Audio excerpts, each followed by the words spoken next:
Hello and welcome, everyone. Good morning, good afternoon, or good evening, wherever you are, and thank you for joining us. Our session today is Educators as First Responders, how locally led humanitarian action is key to ensuring children aren't left behind. After a humanitarian crisis, education is often the first service to be suspended, yet the last to be restored. However, it's consistently cited as a top priority. During the COVID-19 pandemic, school closures affected over 90% of the world's students, especially impacting marginalized communities. In some contexts, COVID-19 further exacerbated existing humanitarian needs, and in other situations, a new humanitarian disaster compounded the pandemic. The long-term consequences of this global learning loss could be irreversible. And while international relief organizations are essentially critical, investing in locally led organizations is fundamental to address this issue. Therefore, our focus today is how this locally led humanitarian action is key to ensuring children aren't left behind. And we hope to really address three key things today: to understand that despite the importance of global actors in these crises, we must invest more in local leadership. Second, to be inspired by stories that exemplify the importance of enabling local leaders to offer solutions on truly contextualized humanitarian issues. And third, to learn how co-creating solutions with the communities that have been affected has been key to address some of these crises.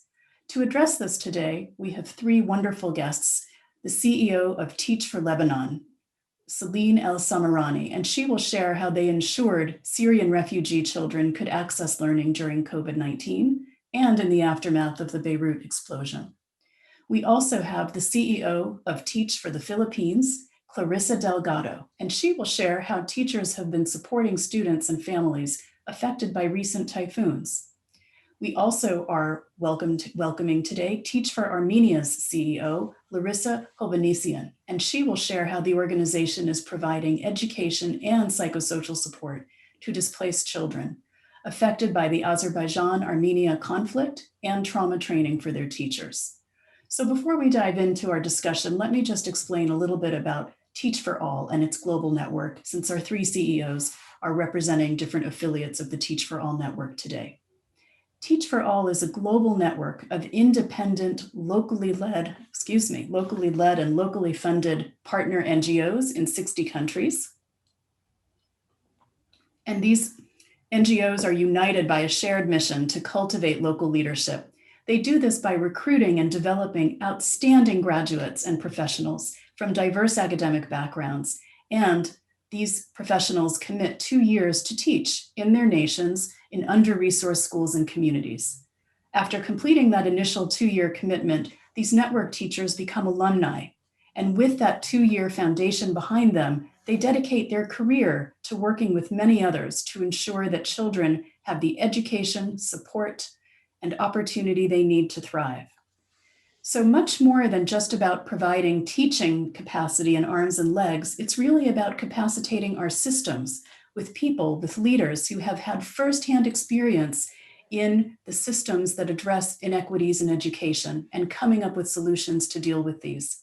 This unique approach enables change through education and enables leaders in any sector to be prepared and resilient in the face of adversity. So now that I've presented a bit about our CEOs and the organizations they represent, I will kick this off. I'm going to ask our panelists to share some top of mind thoughts about why local response and local leadership is so critical. I will get us started with our own organization's response to this and then turn it to our three guests. We launched our foundation, Insights for Education, just months before the pandemic hit, and it was founded with one core belief: the gap between what we know and what we do in education is a major factor contributing to the learning crisis. If we are to end the learning crisis, we must accelerate change in the way that education systems use knowledge in order to improve education for every child. And what the pandemic revealed is that in times of crisis, evidence is a powerful tool to help education manage crisis and also help build resilience. Our own small contribution to this was a tracking tool requested by local reopening committees with resources to help them answer when to reopen schools, how to safely open them, and how to keep them open. And we believe the world has so much more to learn from EIE and solutions developed by humanitarian leaders to help us in the recovery, not just in reopening, but in the actual learning recovery.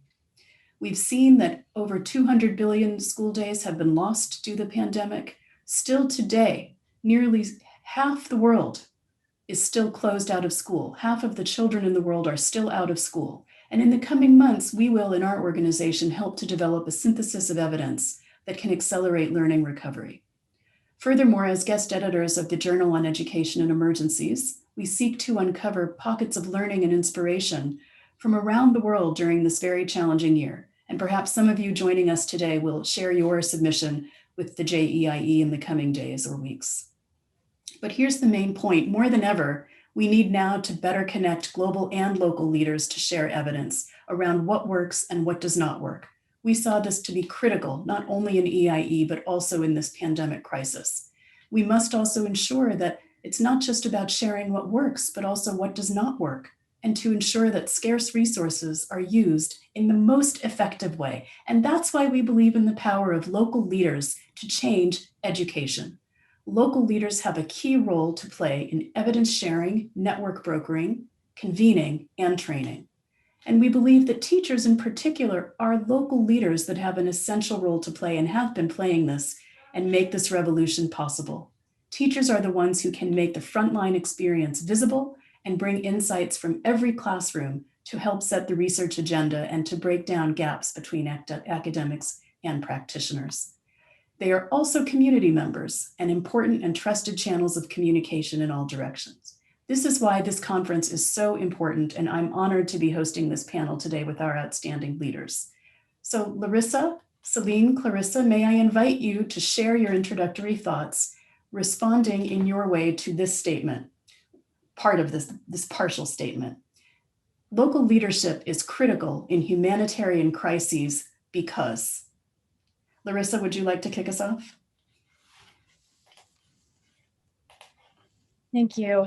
I guess I will start with in responding to the digital divide question that I think so many of us are challenged with today. The global shutdown truly highlighted that our schools are not prepared to meet the current needs of our students, and that it's truly important to equip students, classrooms, and schools with devices and internet connectivity, and that sort of access is just as important to the educational process as the pen and paper is. And so our thought is that once the virus subsides, hopefully soon, the technological disparity facing our students must be addressed. As we all know very well, and I think we've said over and over again in different spaces, COVID-19 did not create the digital divide, it just exacerbated the problem. And local leadership is important because through a very contextualized local approach, we can truly work in a co-creative process with our communities to ensure that our children are being prepared to tackle a very uncertain future, whether it's because of a pandemic or in Armenia's case, also because of a war that recently took place in our country. So definitely top of mind for me is this question around how local leadership can be cultivated to solve some of our most pressing issues in response to the pandemic, and also now in Armenia's case specifically in response to the war that has taken place. Thank you. Thank you, Larissa. Let us turn now to Celine. Happy to be with you today. And I think local leadership is very important because many of us working in this space could actually leave anytime because of all the challenging contexts we live in. But we choose to stay, and we choose to stay for a reason because we really care. And I think having enough passion towards a specific mission, understanding the context, but also having the right set of values to operate with a high sense of urgency is key. And that is why local leadership support is incremental.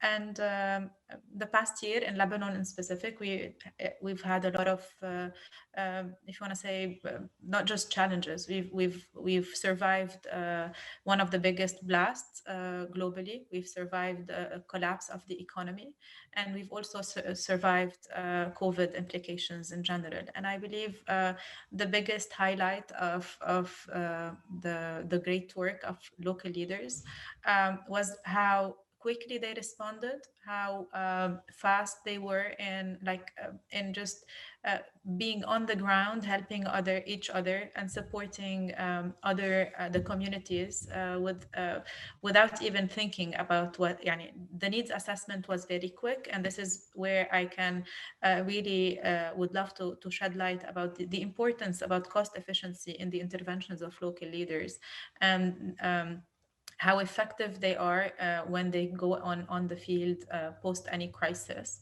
And this is where the biggest top of mind question comes to mind is, why is it that the international community not trusting enough local leaders and not giving them enough support? And why is it that the localization of fund taking so much time at a time where we know that interventions led by local leaders are effective and heart-driven, and with the right support can make a difference.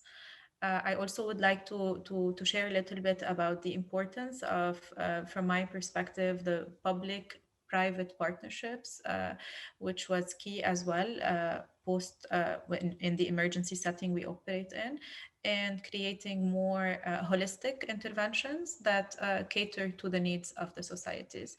So, and I'll give a practical example in our own work. So our partnerships with corporate, with their CSR agency, and involving their team and supporting us on the field, while us working with the public sector and catering for their needs in the schools, and coming in as a nonprofit with our expertise in education. This, if you want to say, triangular work has helped us a lot in providing like when corporates come in with their funding, the public sector coming in, like identifying the needs within the public sector, and nonprofits coming in with their expertise to support. I think it gives different perspectives towards the students, which is quite important. I'll stop here and pass it on to Clarissa. Thank you, Selena. Magandang gabi po sa inyong lahat. Good evening, everybody from the Philippines. In response to your question, Randa, I think that local leadership is critical in humanitarian crises because they are best poised to be part of the nation's and the local municipality or community's most sustainable response. So I break down our immediate crisis response in the Philippines, which is beset by many crises throughout the years, and obviously most especially with the recent global pandemic, into an acute response and a strategic response. And I'll just illustrate very briefly how local leadership can play a huge role in both. In terms of an acute response, which means right immediately as soon as the crisis has happened, local leadership is already in the communities and they can respond immediately even if infrastructure was taken down. So for example, in the recent typhoons that hit one of our communities in Catanduanes, 95% of the infrastructure was destroyed overnight.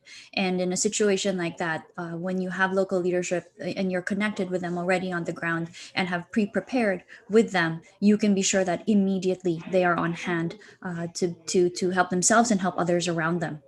Another example more broadly is that since for almost a decade now, Teach for the Philippines has been investing in working with partners to train our teachers and our staff in psychosocial first aid. And interventions like this at an acute stage can actually help prevent the development of post-traumatic stress disorder. And so this is a critical way that leaders are able to be involved in an acute way. Strategically, local leadership also understands best the capacities and the kind of help that are needed by the individual community, or conversely that need to be built by the local community and by local institutions. Furthermore, they are able to channel funds and resources to individuals who live in the community and need it most and can jumpstart the local community. Again, just going back to Catanduanes, for example, recently in 2020 that got hit by the strongest typhoons on record for the year. Our teachers were intimately involved in sourcing and channeling resources, whatever they may be in kind or financial, into rebuilding, for example, the schools that they were working in, as well as the homes in their neighborhood. So again, local leadership critical in humanitarian crises because they're best poised to be part of the most sustainable response. You asked what other thing might be top of mind for us. I think just very briefly, one way to be supportive of both an acute and a strategic response, or at least top of mind for me during our panel, is ways in which the audience can help, right? And I think that one way that folks on the call can consider being part of a response but at a distance is to consider support in an unrestricted manner, right? And asking first maybe the local leadership what is most needed, or giving and making it unrestricted in an unrestricted or unearmarked fashion. And so, just as an example, four of our largest supporters have been giving us unrestricted. Three of the four have been giving us unrestrictedly, and in 2020, one of them pivoted completely to unrestricted support as an immediate response, and that helped tremendously in our ability to be agile and deal with not just a volcanic explosion, but also typhoons and also a global pandemic just in 2020. So that's it for me, Ren. Thank you to all of you for those comments. Before we move to a next big question, I just want to let you know when we come to the next questions, you all said a few things that would be interesting to pick up that are maybe unprepared, but I just want to prepare all of us for it. And it's important in these webinars to also web sessions to not lose that liveliness. So you said something, Celine, about the lack of trust. It will be interesting as we go into that later for you to share what you think are root causes of that.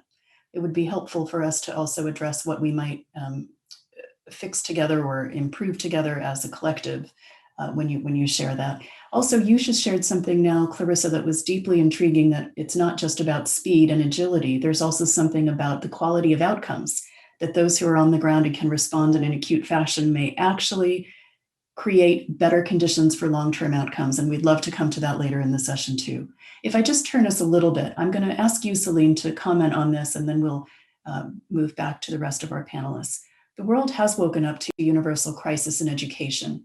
From your perspective, what are the challenges and the possibilities coming out of this pandemic to ensure education is at the top of the agenda in global discussions, both in the humanitarian world and in development aid? Could you reflect on that for us? Thank you. Actually, if you allow me, I'd like to start with the trust component. I believe one of the biggest reasons why the international community might not always trust local leadership is basically the capacity of the local leadership from a reporting / following the international processes, which are usually a little bit complicated, like in terms of call for proposals, consortium settings, and all the details of reporting, which I believe the local community or the local leaders would require support upon. And this is where I believe a good thing to start with the international community is to start to trust more, but also to build start any project with an initial capacity building phase for the local organizations to build their capacities on if you want to say, the set of expectations or the bar of expectations from a reporting perspective and the monitoring evaluation perspective of the projects, so they would meet the expectations of the international community in terms of project execution. But when it comes to the implementation of the project, and as Clarissa was sharing, we, from our work on the ground, feel that there's always cost efficiency along with a lot of passion held by the local leadership. And this is where I believe the asset of investing and trusting that the local leadership can be able to not only implement project, but also to lead on the full reporting on the projects as well. So when it comes to the universal education crisis, there has been a lot of challenges in Lebanon. So the past year, reality says that more than 25% of the Lebanese and 75% of the refugees in Lebanon are living under the poverty line. So with the economic crisis, also the teachers' wages are currently less than $200 for each teacher per month, and with lack of resources and devices for them to teach. The schools have been closed, and the challenges of online learning are huge, especially with the resistance/challenges of training existing school teachers in Lebanon, especially with the average age of public school teachers being 61 years old, the current devaluation of the currency, along with the fact that they don't have the access sometimes to learning, because many of the teachers and the students do not have direct or fast access to the internet or the devices. When the pandemic started, we actually did a mapping on the students and what needs do they have, and we've realized that 10% of the students we serve do not have any device to study virtually, and this has led us to reshifting our priorities and making sure that we provide these devices for the students so they can access the quality learning that we are trying to provide them. Adding to that, if we want to lay out all the challenges, a large number of the parents, not only are they busy rebuilding themselves or trying to build their homes or to survive within an economic crisis, but they are also, a good number of them are not illiterate. So they are unable to support the students in their learnings.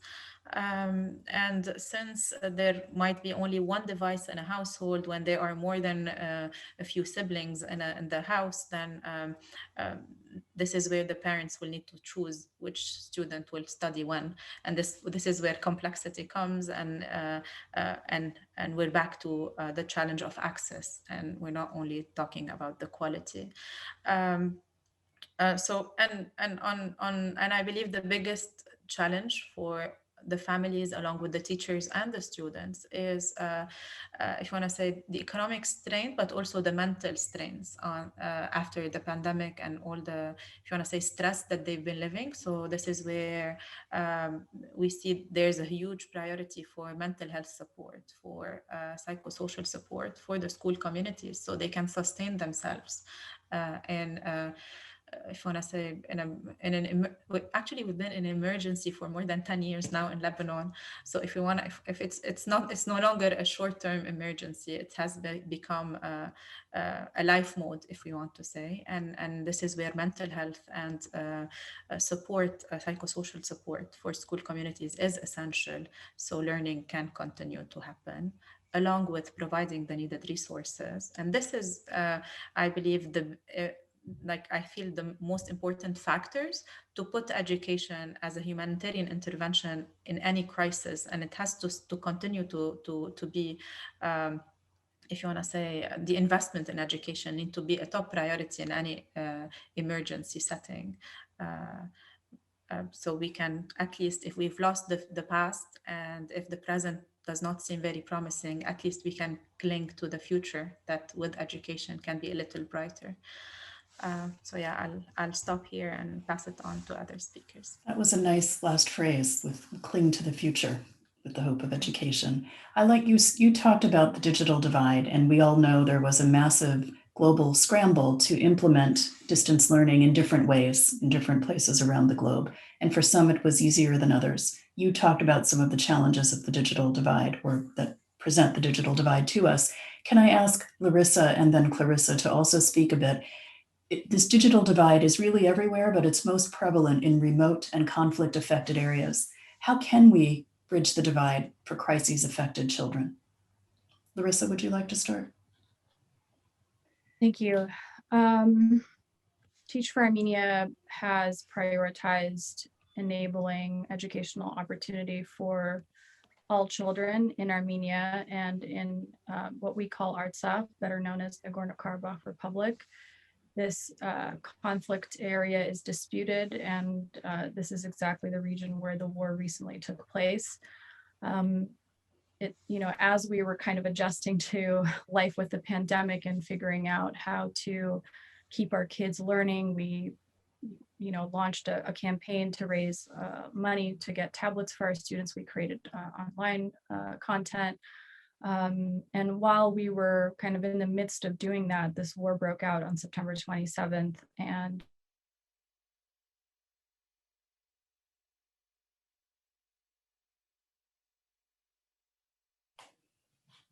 Larissa, I think we've lost you temporarily. If you can hear me, We please put had yourself, oh, you're there. You dropped out for a I see. moment. It Sorry. looks like you came back in. Please go ahead. Let's keep trying. Thank you. Yes, as I was saying, on September 27th, a war broke out in Nagorno-Karabakh, and so we had to shift gears quickly. There were many displaced students coming in from that area into Armenia, and at some point, Teach for Armenia was supporting a third of all displaced students.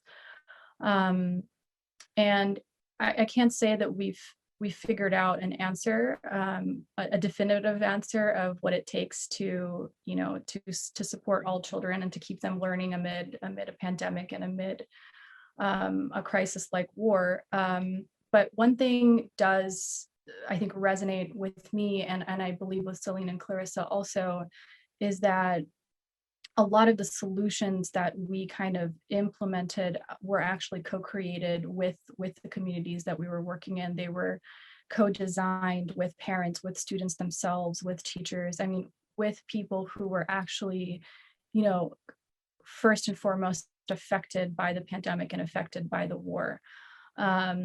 We had students joining some of our virtual,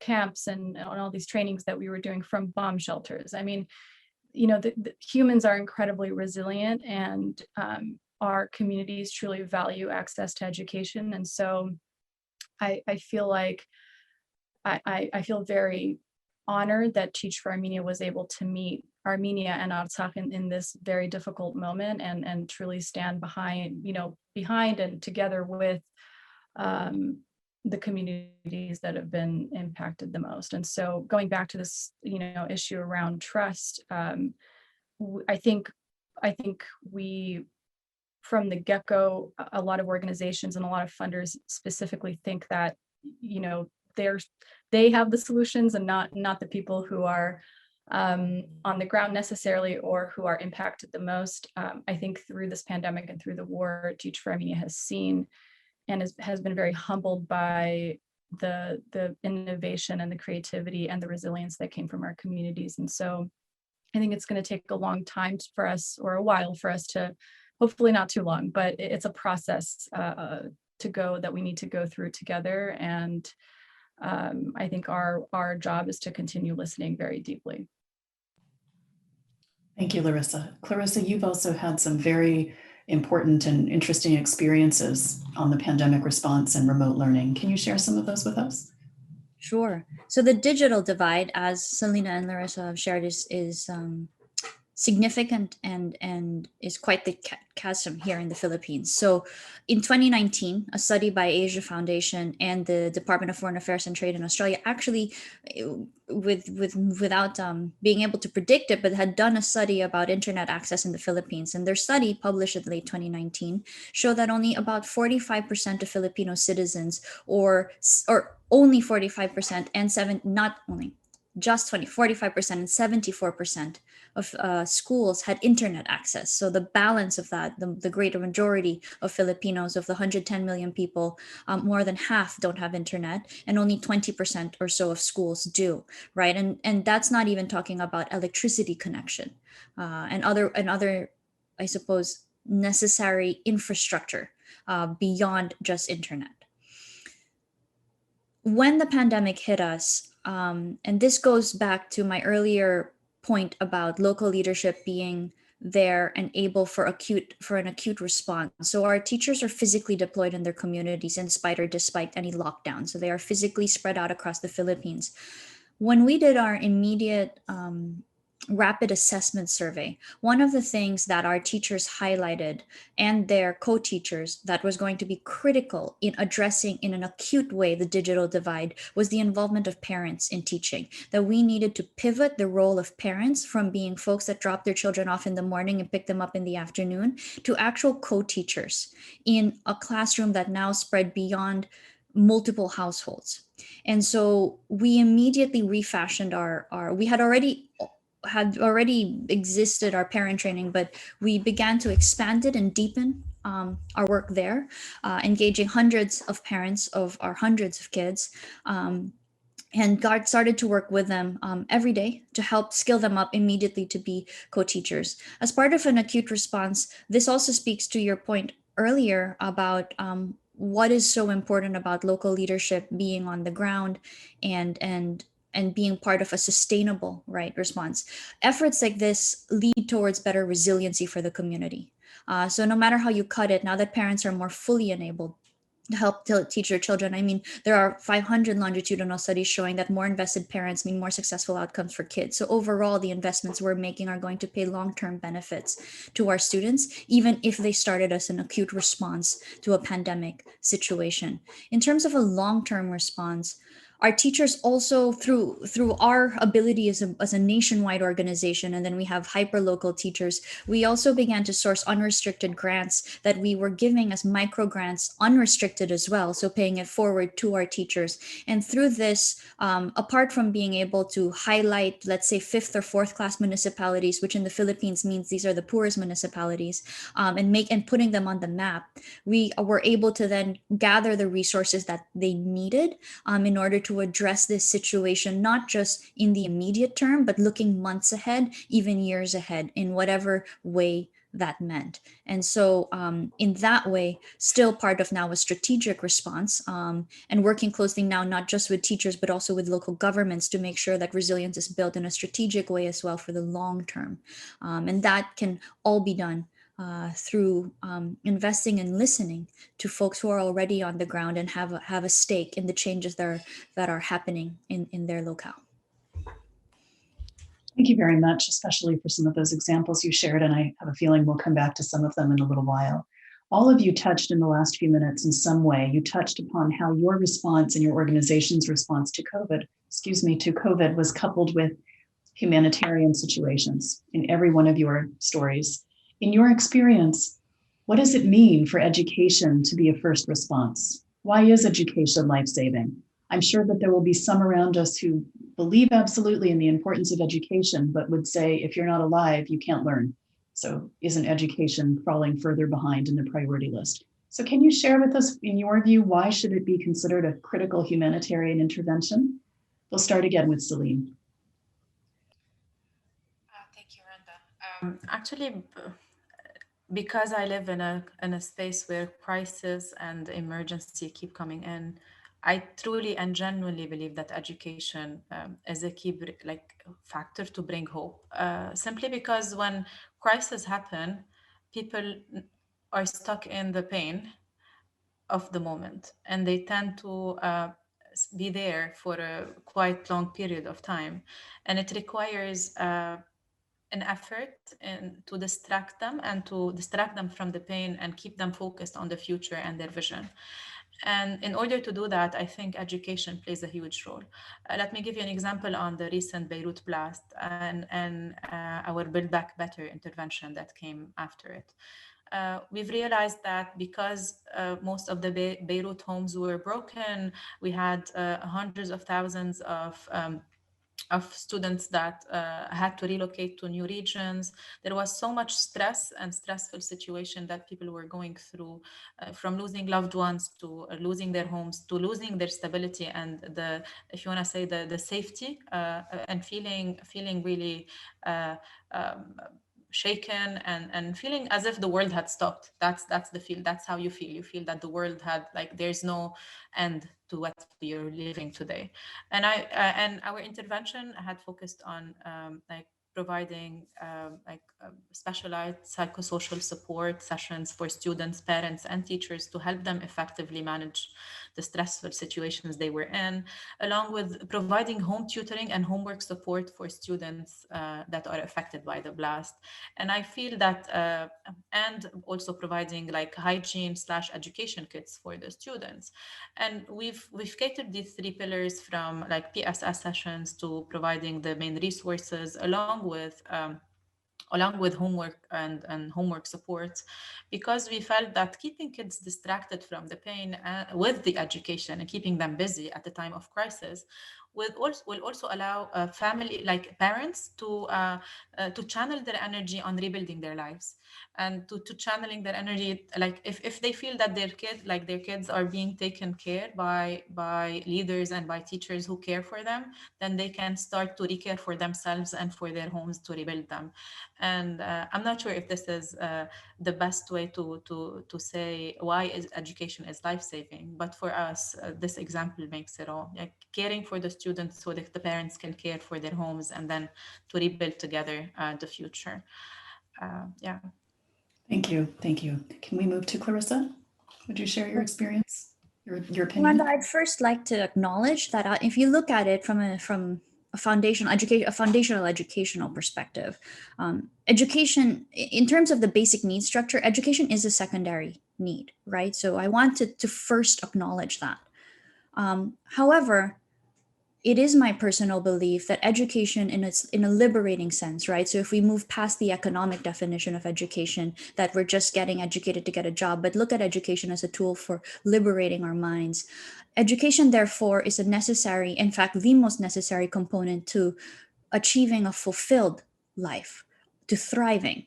And my vision for my country is to not just have a country of Filipinos who are surviving and eking out a survival after endless crises. My dream and my vision for my country and my countrymen is a country of thriving Filipinos who are living with the dignity that they deserve. And in that sense, if education therefore is the most critical component to thriving, then education is necessary for human life, right? I'm not setting a low bar to just living a life of survival. I have a high bar for the expectations I set for the future of the children and the adults that live in this here archipelago. In terms of, let's say, a concrete evidence of this, I think COVID, we always used to pay lip service to this before, I think, but maybe COVID has finally hit home in terms of how important this is, that taking care of the caregivers has never been more important. And so I'm going to flip your question.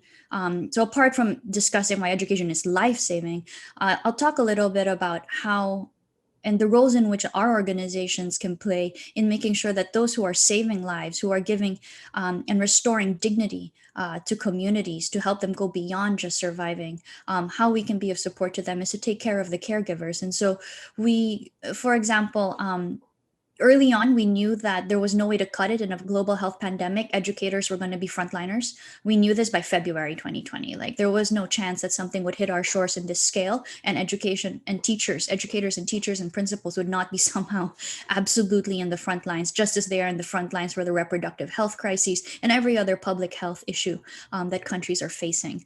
And so we immediately moved and got them beyond government healthcare, but we got them private healthcare. Early on, before we really got into our first wave.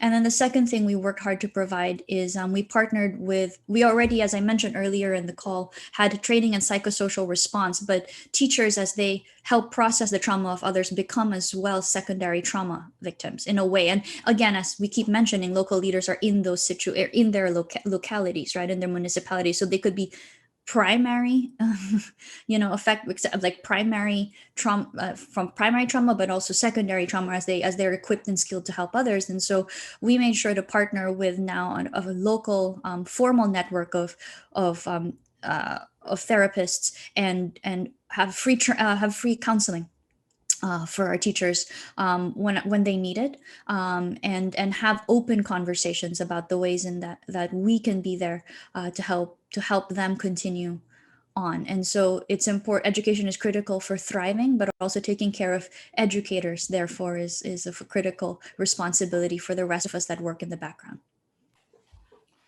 Larissa, thank you so much. And before we move to Larissa, let me just say this topic has got a lot of interest from some of our participants, and there are a couple chats happening that are just echoing what you're saying. Really, our guests giving a shout out to May and Farida to get us all engaged together here. I'm sure my chats are lagging, but the point is they're saying that they're echoing what you say about education being much more than just skills, about being having to do with well-being and safety. Safety didn't come up so much here, but I'm sure it's embedded in what you're discussing. So let me just plant that with you before we turn to Larissa to continue this thread. And thank you, keep the chats coming. We won't mention all of them, but we want you to know we're watching it and we'd love for you to be engaged. Larissa, please go ahead. Thank you. I think as an Armenian, with the history that the Armenian people have had, some of you may know that finally, after 106 years of denial, the U.S. Government finally recognized, the mass killings of Armenians in 1915 as genocide in Ottoman Turkey. So, for me as an Armenian, education is identity, education is preservation, education is resilience. Education is what, governments cannot take away from you. And as attempts continue to, unfortunately cleanse the earth of Armenians, it's education that I think continues to, keep us alive and keep us here. And I think it will forevermore. So I feel like the work that we do with Teach for Armenia has that sort of component to it also. It's very much the work that we do along with our communities is very much a nation building sort of approach. We believe that if we want to have a strong, independent, prosperous nation, whether it's in Armenia and Artsakh or as a global Armenian community, we need to think about what role education can play in all of that. And to align that with, ultimately where it is that we want to go together as a country and as a nation. Thank you so much, Clarissa. So picking up that thread where we want to go together, let me ask you about the grand bargain commitment, just shifting the direction of our conversation a little bit. With recent calls for decolonizing aid getting louder, why has the grand bargain commitment, which reflects very specifically a commitment of 25% aid to local NGOs, why has it not been achieved? And can you speak a little bit about the progress you think it's had or not had? And what do you think the international humanitarian aid sector needs to do? What can we do to accelerate progress in this regard? Celine, we'll come to you again, if that would be okay. And then, it's to minimize the time between us, we'll go from Celine to Larissa to Clarissa, if you can hand it off to each other. Definitely, this target is, even for me, is a low target. Like aids to local nonprofits should be even higher than 25%, but still this low target is not being met. And I believe there are different factors leading to this. Hence, what needs to be done is that the international community needs to continue to build local nonprofits capacity, so we can achieve sustainable impact and development. As I've mentioned earlier, local nonprofit leaders are the ones that will stay in the countries for the longer term. They are the ones that will lead the change and impact on the longer run. Hence, the investment in local capacity is the only way to sustain and have effective impact on the longer run. So it is very important to continue the localization of aid and to focus on strengthening the local nonprofit systems and policies, so they can not only respond to the crisis and scale impact because they are able to respond if given the resources, but to meet the expectations from a reporting perspective to the international community. In my perspective, the issue is not the ability to respond to the crisis, and it's not the ability to scale, because it's a lack of resources that is not allowing local leaders to, if you want to say, to thrive and to grow and scale their initiatives. It's mostly the lack of financial resources in specific. It's the gap is in meeting, if you want to say, the bar of expectations for processes and like lengthy international communities or funder agencies processes. So the simpler these processes are, the higher chances the local community or the local leaders can tap into this funding. So my invitation is for the international community to rethink their structures and rethink their processes, and also trust that with the right support and capacity building for local leaders, great impact and more sustainable impact can be achieved. I'll pass it on to Larissa. Thank you, Celine. I think it's a two-way street. I think the international community must, trust the local nonprofits, but I also think that local nonprofits need to trust that what the international community is trying to do on the ground in your own country is right and is safe and is actually what is needed within the community that we're serving together. Specifically, why local organizations should be trusted. I think it's also because many of them take the time to contextualize solutions, as I said, through a co-creative process. For example, when Teach for Armenia was creating its theory of leadership, we worked with many stakeholders in the community to actually articulate what that vision is. We involved 45 parents, 70 students, 12 principals, 9 supporters, 75 teacher leaders, 40 alumni ambassadors of our program, as well as over 30 staff members. And collectively, as a group, we asked ourselves, what type of leadership is needed in Armenia and Artsakh today? And collectively, we answered that we need leadership that is honoring of Armenia's past, adaptive to the present, and agile for the future.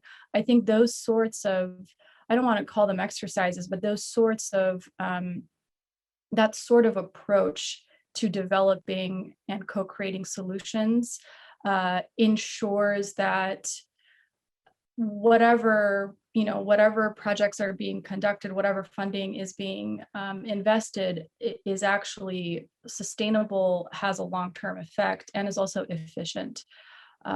So I'll stop there and pass it on to Clarissa. Thank you.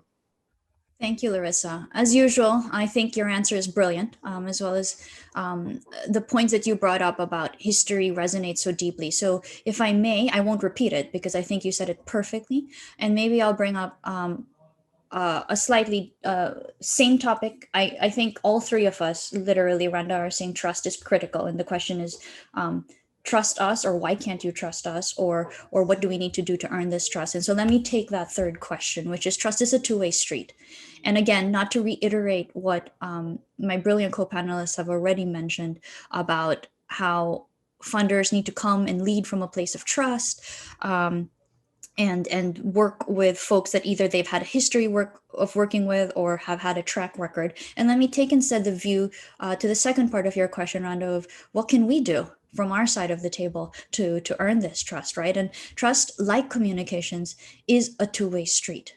And I think there is, because we are working with donated funds, these are not funds that we have earned on a profit of our own. There is a inherent enormous responsibility on our shoulders to be accountable and transparent with these resources, and to put almost at equal priority the governance of our own organizations. And so what I'm just saying here is that management matters, cash flow matters, succession planning matters. All of that on our end of the table is our part in that bargain, is showing up and giving best in class services. And even though this could be, antithetical to what a lot of folks who enter into our field come into the field with, this is all bureaucracy, these are all just policies.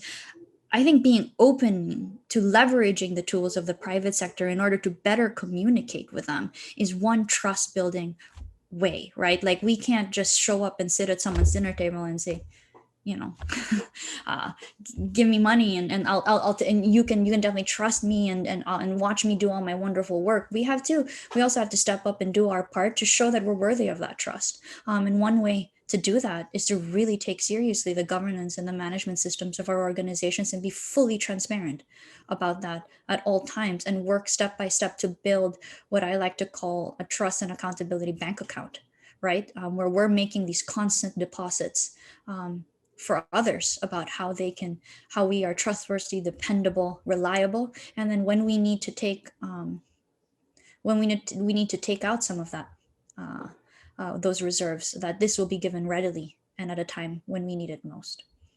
Passing it back to you, Rana. Very interesting, this concept of trust credits. I'm sure that will come up again too, but I liked the way you put that. Thank you, Clarissa.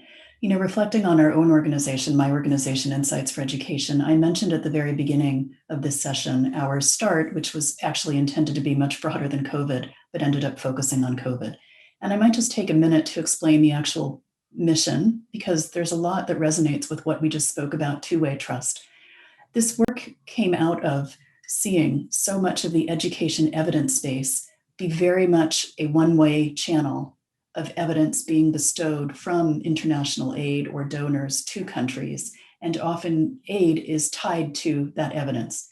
And what we were hearing, both from my history in philanthropy and with my work with the Global Partnership for Education, a wonderful organization hosted at the World Bank, but we did have the chance to hear from many country ministers that there really is a one-way dialogue, and they would really wish they would have a mechanism, not just once in a while with one project, but an ongoing embedded mechanism to lift their local and national evidence and experience into a dialogue with donors or with the international aid community. And that is the main purpose of our group. Our work is focused on democratizing evidence and widening the inclusiveness of the evidence space. And the reason for this is exactly as Larissa and Clarissa pointed out, this recognition of trust being in two ways. And in order for both participants to be equal participants at the table, we also need to better enable their capacity to do so. So I just wanted to play that back to you, that trust can be achieved in many different ways. Funding is part of it, capacity building is another, and even information flow is another. So as we take that, let's come back to the core people of this discussion, which are teachers. We're all focused on that, and you three especially. Can we take all the things we've been speaking about in this last hour and talk about the recruitment and placement of teachers in crises, but in general? Why is the recruitment and placement of teachers so critical? Clarissa, can we come back to you and then in reverse go to, actually, Clarissa, we just come to you for the time being, excuse me, then we'll see if others want to come in. Surely, and cognizant of time, I'll keep this very brief. I spoke earlier about these points about the recruitment and placement of teachers, but I'll sum them up into three key pillars that have come alive for Teach for the Philippines. Has always been alive for us, but maybe the last year has helped me articulate them more clearly as really critical and core. Proximity is critical in our work. There's no going around that. In a country where 74% of schools don't have access to internet, any kind of immediate response that was fully online was really not going to cut it. And there are 27 million children in our school, so 1/4 of the population of my country is in school, and 75% of them don't have access to internet. So if you're talking about scale, there's just no way that you can address this meaningfully without proximity, and proximity is being in the community. So we physically deployed our teachers despite the pandemic in numerous communities across our archipelago. And even if the teachers couldn't teach face-to-face with children, so the Philippines has had the longest and among the most restrictive lockdowns in the world, they were at least in the communities and present to help deliver their lessons modularly, which is, I guess, our parlance for remotely, meaning printing out material and house delivering it to the students, but also working on face-to-face lessons with the families, with the guardians more often. I'd like to say parents, but the reality is with our overseas foreign workers who are staffing most of the hospitals across the world and other necessary industries, they leave their children behind in our country, who are then looked after by grandparents or siblings or aunts and uncles. And so we're there to face-to-face to support the guardians as they're supporting the children. So proximity is critical in the recruitment and placement of teachers. especially in the underserved communities that we work with, right? The second pillar is letting communities lead the way. So one of the hot button topics in our country is Mindanao, our southern islands, right? Where we have an ongoing conflict. And it's probably what lands the Philippines in the news more often than not. And while I can speak more about how that's inherently unfair, because Mindanao is actually a huge island that most of it is peaceful and there are only pockets of conflict, yet that all of this is painted with the same brush.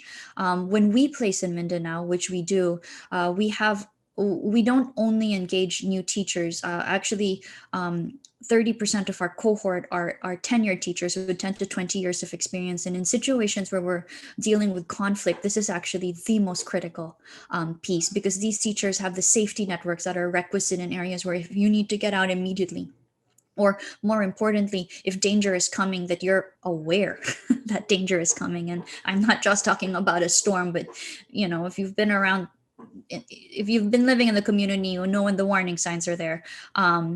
And in high button, highly volatile situations, this program has become critical. And so in our placements in Mindanao, letting and working with local communities, being inclusive of them in our efforts to reform education is absolutely key, linguistically and culturally as well. So in an archipelago where you have over 190 languages and numerous tribes, this is for obvious reasons important. And finally, I'll go back to a point I shared at the very beginning of the call, which is that local leaders also know what and whose capacity to build, right? And so when we expand our parent training and continue tweaking it for effectiveness, that is then that idea we got from our rapid assessment surveys, because it became very clear that parents were going to need to be co-leads in the classrooms, in our, I guess, home classrooms. And so our local teachers knew this instinctively, and we were immediately, without much fanfare, able to immediately zero in on parents and guardians, and involve them within the first week of even before the lockdown happened. We were already pivoting. And so just again, recruitment and placement has three key pillars for us, which is proximity, working with the local tenured teacher community to enact education reform, and then also allowing and listening to, in our case, through what you shared earlier, Randa, about collecting data, right? Like, that's a way of communicating, and letting that tell you where to lend your support. I did see Selena's hand go up. So Selena, I'll pass the mic to you. Thank you, Clarissa. Actually, I'll just briefly add two more things about the importance of recruitment, especially in times of COVID. And we had to reshift our recruitment to be all virtual in COVID. But I think rethinking also the qualification of the teachers and their ability and skills in terms of like technology skills, the creativity, innovation has been key for us. And we had to reshuffle all our recruitment, if you want to say, processes to make sure that we meet their ability to present and be and include as well was another component that we added in terms of our recruitment. And in terms of placement, I think initially what we used to do at TFL is we made sure that placement was a way to connect people.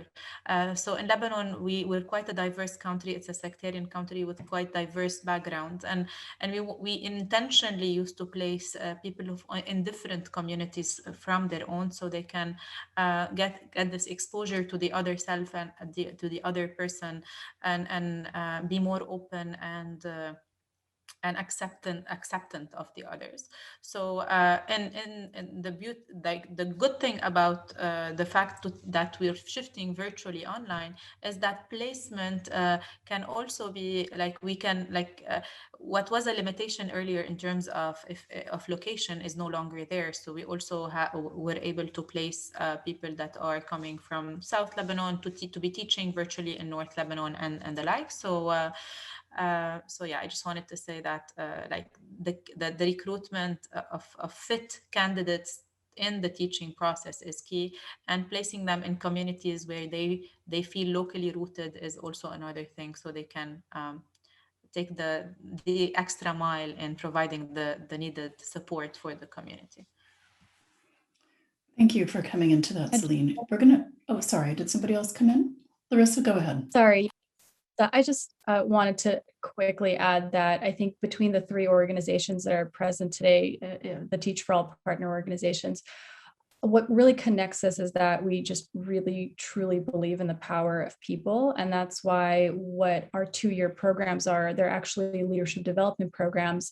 And so I think many people think that we're a teacher placing organization and we work in schools that have shortages. I would like to maybe send out a new sort of message out into the community and say that Teach for All partner organizations are talent, they're developing talent for the education sector in their countries. We're a pipeline of talent, if you may, and we recruit both, many of our organizations recruit both existing teachers in the system. We bring in new teachers into the system, and we really just try to fan the flame of their potential and position incredible leaders to truly be change makers within their communities. I just wanted to add that. Thank you. I appreciate that. And for some reason, the raise hand function is not showing on my screen. So if you do want to come in at a later point, just jump in as you did now. Just a note to everybody. Thank you.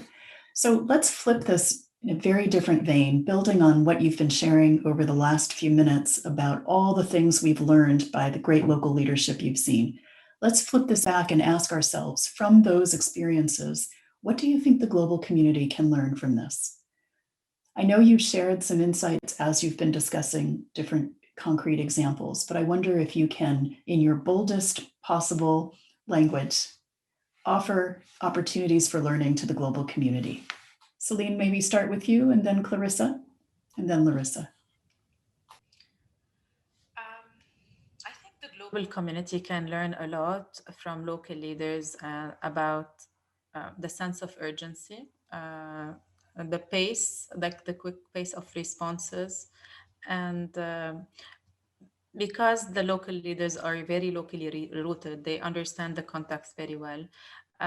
And because they're locally rooted and they care so much about the context, their sense of urgency tends to be quite high. And this is why their understanding of the needs and the context put them in a position where I don't want to be preaching to anyone, but I feel the sense of urgency and resilience that local leaders have is something the world can learn from, on how to sustain themselves, how to keep going against all odds, and how to keep innovating and being flexible in times where crises are happening, and clinging to the future again. So I think there's a lot to learn on the sense of urgency and the resilience of the local leaders. I'll pass it on to Larissa. Can I ask you, before you move on, you can add, Celine, or we move on and others can add examples. If you can identify in your feedback constructively, if you can identify a good example, a great example of something you'd like to call out about an international or a global actor working with local leaders. If you have one at the top of your mind relating to this past year, please feel free to share it. If not, that's also fine. Okay, back to you, Clarissa. Oh, Selena, sorry, please, if you wanted to add something there, feel free. Sure. So a lot of, actually many of the international organizations operating in our context are doing great work in supporting local communities and doing their own, if you want to say,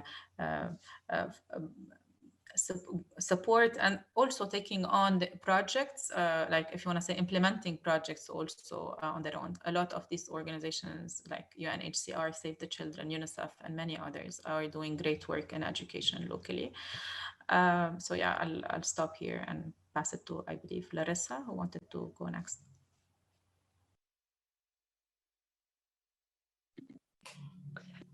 Thank you. Yeah, I wouldn't want to repeat myself or what was said, but I would say that something that has really stuck with us as the pandemic unfolded is that access to technology and connectivity cannot be considered as a luxury anymore. And I think there have been really great efforts by many large organizations, including multilateral organizations, that have funded initiatives to, give children laptops or tablets, etc. I think what we're learning on the ground is that that kind of investment, although has great intentions, unless the content and the people power isn't thought through at the same time, very often, that kind of support, unfortunately, can be inefficient and ultimately not do what it is intended to do. So I think kind of understanding that and then pairing whether it's infrastructure or tangible items and donations in that way with also the recognition of how important great content and who creates great content, great people create great content, and putting that all together, I think, is a very important lesson learned. And I'm hopeful that moving forward, large institutions and funders can prioritize, even maybe first and foremost, thinking about supporting and investing in the human people power aspect of this before going and making larger investments into more tangible infrastructural things. I'll stop there. Thank you. Thanks. And I'll pick up, I guess, the tail end. And so your exact question, Rhonda, was what can the global community learn from these local leadership responses, and then to give a recent example. So I'm going to answer your question directly on one half, and then I'm going to take liberties with the second half of your question.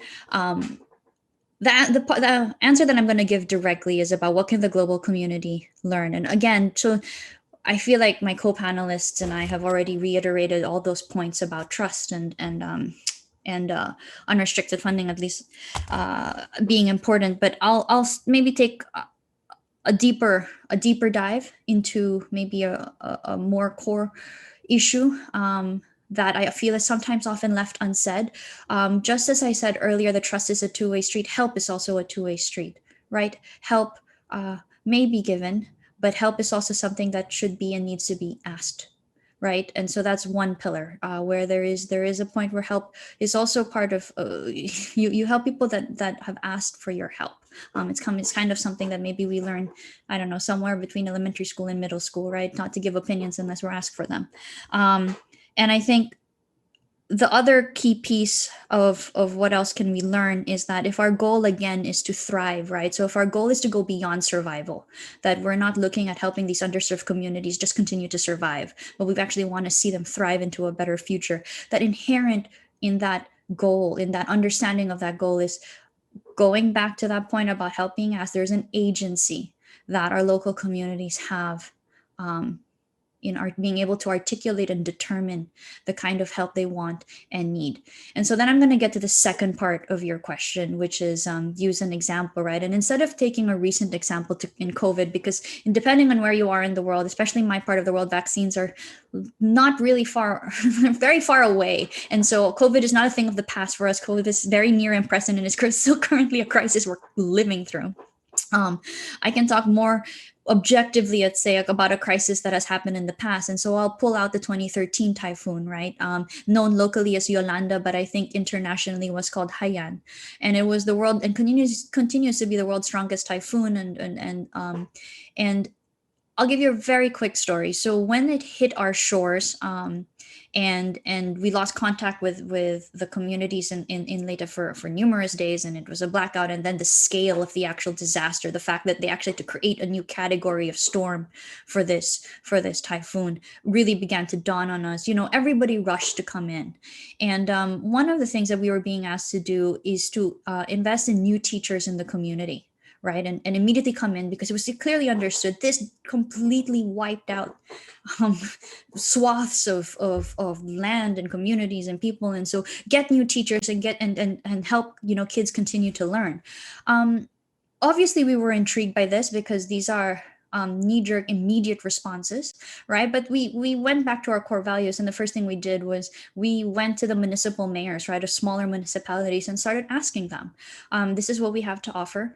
We're being asked specifically to field your schools with new teachers, the assumption being that the former teachers are too stressed, too XYZ to be able to continue learning. So we're here to help. And the resounding answer that I got from the mayors was, please don't do that. Please don't do that. The typhoon wiped out so many things, killed so many people, but by the grace of God, our teachers survived. And right now, all anybody needs, all we need is to go back to our routine. We need a semblance of what was normal before the typhoon. And if you come in and take that from us, we're never going to recover from this emotionally. We're going to be stuck with nothing to do. And we need to focus on going back, even if it's under a makeshift tent, but just the action of doing this. And so we turned down all those proposals. Rana, we said, you know what? Absolutely. Like, we hear you, and if the best thing for us to do right now is to not offer this, that's not a problem. We don't take it personally. What do you need help with? Well, I don't like to teach under a tarpaulin. I really want my school back. You know what? I know somebody that was asking to give us money, but I know this other colleague of mine who's building schools. Why don't I put them in contact and put them in contact with you, and you guys take it off? It doesn't have to be about me. This help is not about me either. Right? So you guys take it off. And in the end, Rana, I mean, it's now 2021. We now teach in those communities that were hit by Haiyan. We didn't have to do it then, but we came back when they were ready, and we now have healthy relationships with them and are poised to expand in that region across all three of our programs that we're running. And so hopefully in that short snippet, it's I guess the patience and the grace to also not only be so generous as to give help, but to also listen to ask and ask what kind of help um, is being requested of you, and the grace to know, I guess, that difference and to respond accordingly. Thank you so much. That was a moving story, a really practical one. I'm going to use this opportunity to merge two questions together, and then we'll turn it to our audience and see if we have any questions there.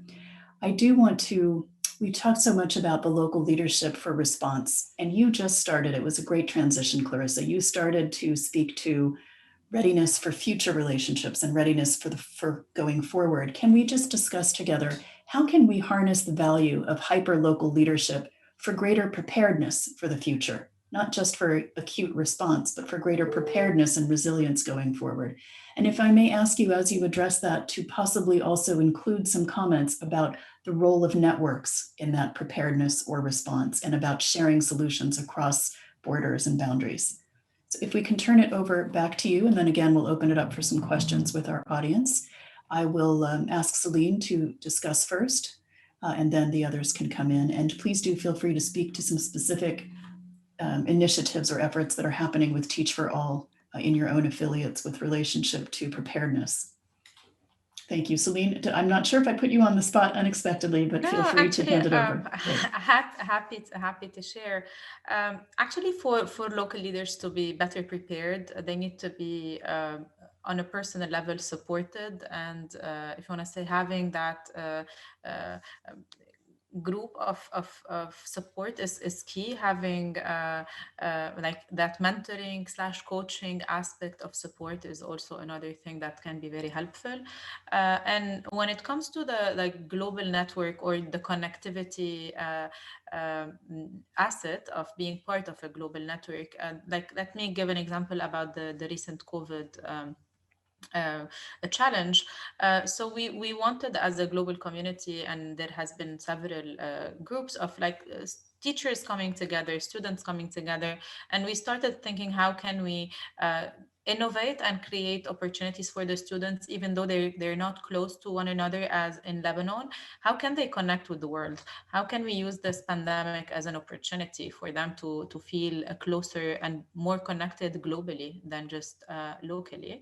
And some examples are that we've started a lot of partnerships with Teach for India, Teach for Romania, Teach for Dutchland, and these different projects ranged from connecting teachers to learn from one another, to connecting students and exposing them to different cultures, to also connecting on a staff level and learning how to overcome education challenges, or emergency challenges, if you want to say, and supporting each other.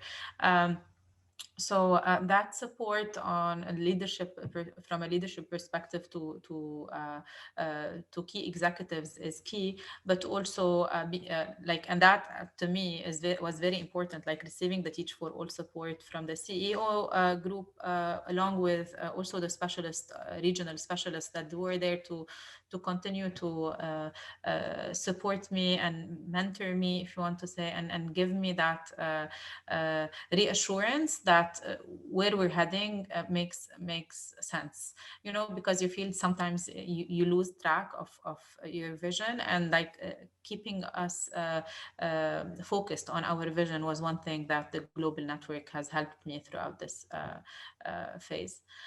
Yeah, Clarissa, do you want to go next? Sure. Beautiful answer, Selena. Thank you. So the question was, what about the power of networks, right? And sharing solutions with each other. I think I can answer this on 3 different levels, maybe starting with the core and building outwards. On a personal level, it is a core belief of mine, Randa, that life is best lived in communion with others. So I think humans are social creatures, right? And I think the beauty of life unfolds when you are sharing it with others. And so from a personal aspect, there's a beauty to knowing that you're not alone, and this tumbles, I guess, to the second layer, which is now more important than ever, right? Which is in a world of quarantines and lockdowns, knowing that you're not alone has been actually what sustained most of the folks in my organization, but not just in my organization, across my whole country, right? Reaching out and reestablishing those connections and reminding yourself that, again, life is best lived in communion, and that even if we're all virtual, that reaching out and virtually touching with one another is so important for our sanity, for our fulfillment as human beings, now again more than ever.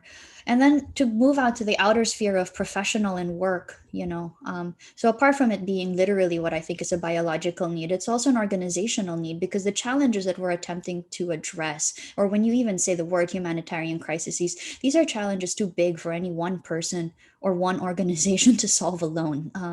These are complicated, or as the fancy term is, wicked problems, right? That have long roots in histories of oppression and trauma, that one person cannot just take a magic wand and make it all disappear, or address every single facet and have empathy for every single part of society that needs that empathy. And so I think when you ask me about the power of networks and sharing solutions, is the power also of groups of people coming together to make a singular change, a change for the ages. And in our particular country, the change we're trying to make is to make education a priority, but more than just that, to have our country focus on education quality and education as a liberating tool for the mind of Filipino children, so that they can achieve the life that they deserve.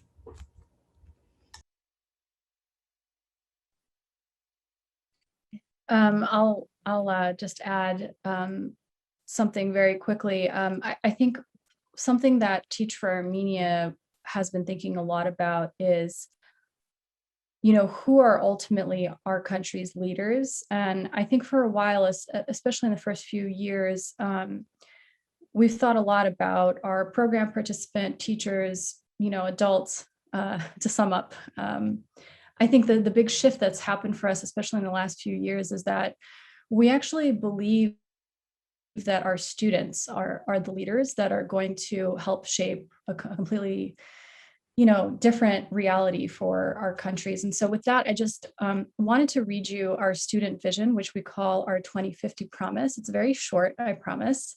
Here it goes. It goes like this. Here is our promise to a child born into one of our communities today. By the time you are 25 years old, the nation will be transformed because of you. You will be equipped to tackle local problems using global solutions. Your commitment to civic responsibility will galvanize Armenia's shift towards democracy. The pride that you have for your community will spark ingenuity. The Armenia that you will know as an adult will be radically different from the Armenia that we know today because of your leadership and the leadership of your peers, parents, teachers, and mentors. And so going back to your question, I think something that really connects all of us through the Teach for All network is that we deeply believe in student leadership, and everything that we do is truly in support of that. And I think if we can continue doing that and do more of it and scale it and, make it sustainable, I believe that we can truly prepare our kids and our communities and ultimately our nation, our country to have a different, have the reality that they want to have within their own country. Thank you. Thank you to Celine El Samarani, to Larissa Hovhanessian, I'm sorry I said that wrong, Hovhanessian, and Clarissa Delgado. Sorry for that. Thank you so much for joining us. Thank you to our participants and to the Center for Humanitarian Leadership and all the conference organizers. Have a wonderful afternoon and keep up the fantastic efforts. Thank you.